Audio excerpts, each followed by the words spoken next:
neurodevelopment of learning, presented by George Hersh. Purpose of the presentation is dealing with the mental roadblocks kids face every day and how to help them. We've got these different brains that we're all using. We're probably going to talk a lot today about the reptilian brain. So if you're familiar with it, it's great. If you're not, you'll learn a little bit more maybe. Hi, I'm George Hersh.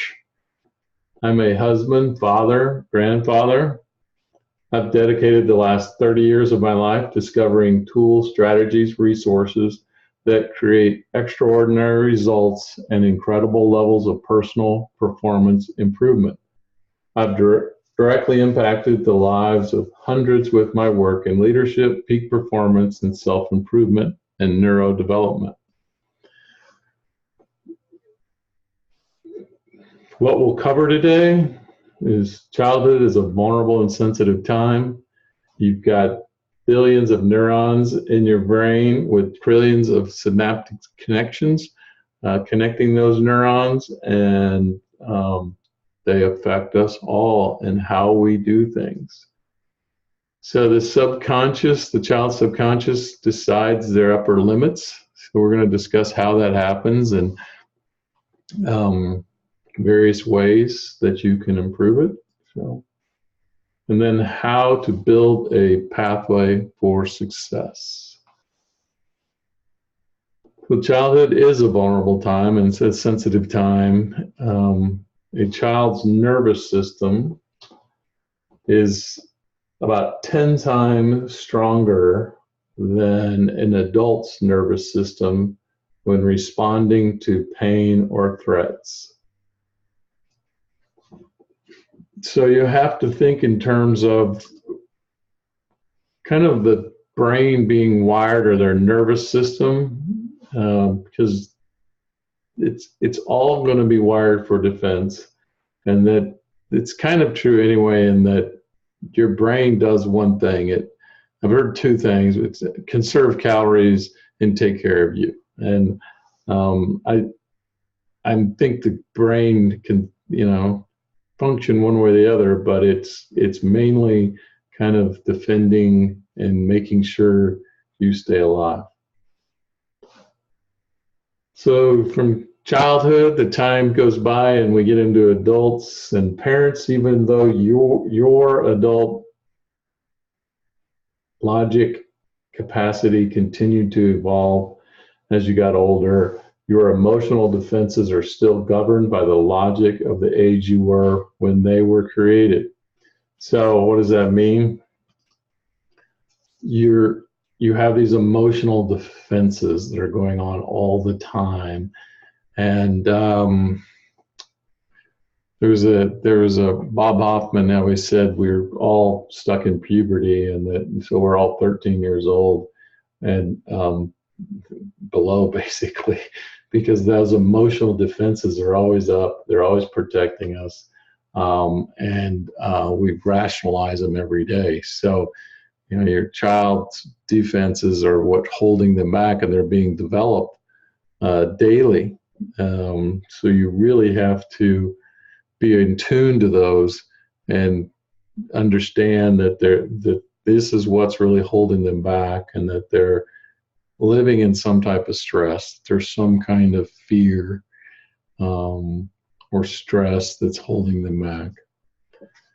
So the child's subconscious decides its upper limit based on how safe it feels and or the threats that it detects or the threats that it thinks it detects, because we get back into the reality of daily life, and we get into thinking something that's a threat that's really not a threat to you or to anybody else. That child could be perceiving it as a threat. So when you get down to it, the child's subconscious creates reality through perception. And you've probably heard that what a person's brain perceives, it believes. The subconscious really doesn't know negative and positive.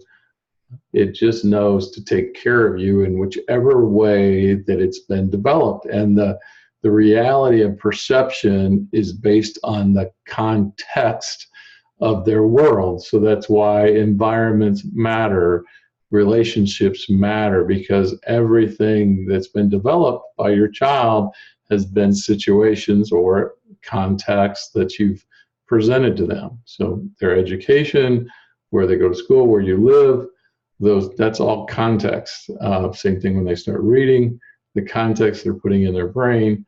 And then this is just a little kind of ditty that I have on the side about whether they're really kind of learning about their own brain, but probably the pink area, the unknown to self area, is the biggest thing of growth area in this Johari window.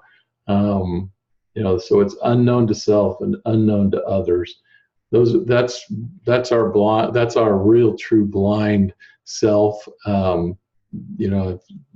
If you're unknown to self and unknown to others, or known to self or unknown to self and unknown to others, it creates that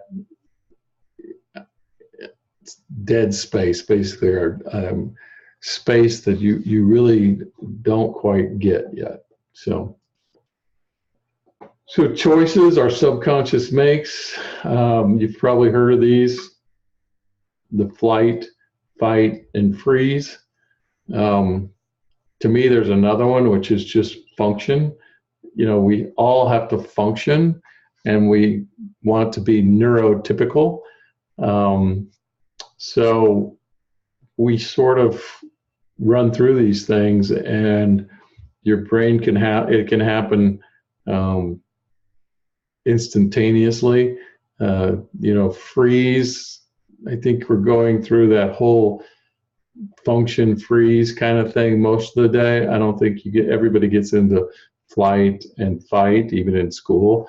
Most people are just either frozen in their tracks or they're trying to function in the best way they can.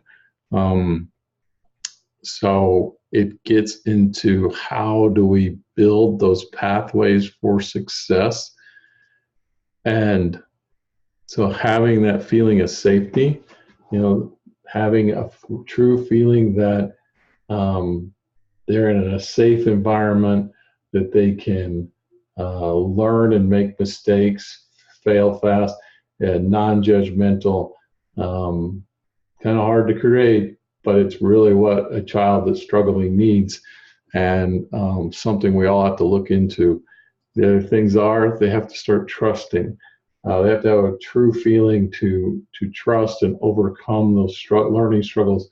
So they have to do, when you're their influencer, which is really the last one, and they trust you, and you're the guide, you're the mentor, coach, you can name all these things, but you've done something they haven't done. They're looking to you as the parent to know what's appropriate for their age, and then they're going to try to live up to that. So we want to create a safe, trusted environment that you can have some influence on.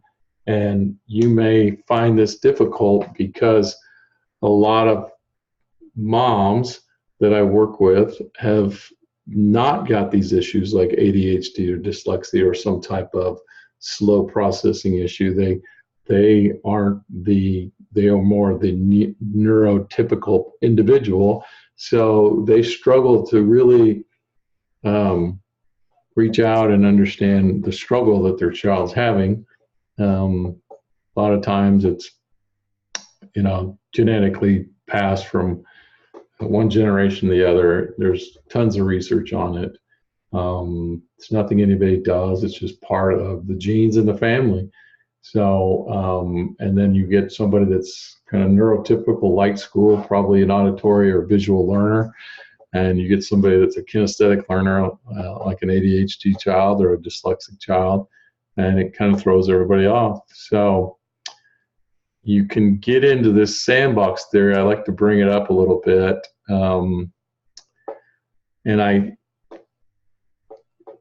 it's something that we all start out as a kid, especially boys. It's I call it the sandbox theory. It's kind of like some people look at reciprocity and giver's gain, and what karma, what you throw out there comes back at you. It's the same thing. It's that I push you, you're going to push me back. But it really gets back to not working together. So, what happens is that we resist something, and once we resist it, our brain starts resisting. It usually goes into resentment, and then it goes into revenge. And so this can happen quickly, or it can happen over a long period of time, days, months, weeks, years. It's the number one negative program we use. It's probably the number one reason people get divorced. They start resisting something, they get into resentment, and they go into revenge.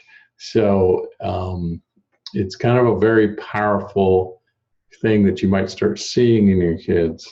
When you start seeing that resistance, do they resent what you're doing to them? And then their revenge might be just to make your life miserable, drag their feet, not do their homework.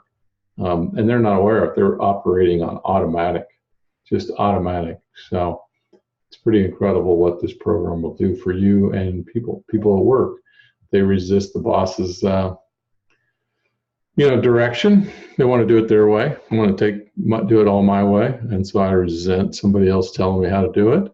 And so my revenge is I make sure that doesn't work. And so the other person looks bad instead of making them look good. So you got to remember, in any moment, the dark side can come out of a child. Their nervous system will be happy to unleash the dark side. And they release their defense mechanisms that unlock them into their obstacles, so that it just stops their success. It's just no one wins in this fight. They truly stop learning at that moment, and it keeps setting up their limitations for themselves. They're just automatically setting up their limitations. So I know I've gone through a number of things, probably bounced around a little bit. I'm trying to keep it short and try to quickly cover some things in this series. There's going to be more videos. It's a 5-part series we're going to do. We'll see how well it works and then go from there. So what we've covered is childhood is a vulnerable and sensitive time. Your child's nervous system response to pain and threats is about 10 times stronger. So you got to be really aware that at any time they can come out and react that you don't believe it's the same kind of reaction, or it wouldn't get the same response from an adult. They're not adults. It's an age-appropriate thing. How we decide our upper limits, kids have to feel safe. They're going to respond to threats. So it's how they feel. Remember that word feel. A lot of people forget about that. It's how they feel, and so it gets back to their reality, their perception. And those 4 R's is if we can keep them at least into either functioning and or maybe just kind of freezing, not fight or flight. We really don't want them running off. We really don't want them fighting. What we want them to do is stop. Even if they freeze for a moment, it's get back into functioning. So it's get back and recover into functioning. And I'm going to go over a process later on in one of the later videos that I think everybody will find fascinating, on what almost every student I've ever had does. And once it's corrected, changes everything. And it really gets down into this, how do they respond and how do they recover? And we'll go through that with their goals and how they operate every day. And then how to build that pathway of success, of having safety in their life, building trust with them, and really having true influence over them. So in that 3 R's, that influence to get them to realize what they're doing, and trust that you know what you're doing is correct, and that they can know that they're protected. So, and so some of my final thoughts: it's easy, or sorry, it's essential that you create a safe enough safety and trust for them to expand their upper limit, that they feel safe. If they don't feel safe, I really, it's just so essential for you to do this, to create that just enough safety for them to trust in everything, so that they can raise that limit up. It's easier said than done. So at that point, you real true growth starts happening. They can expand in other areas. They're open for new ideas.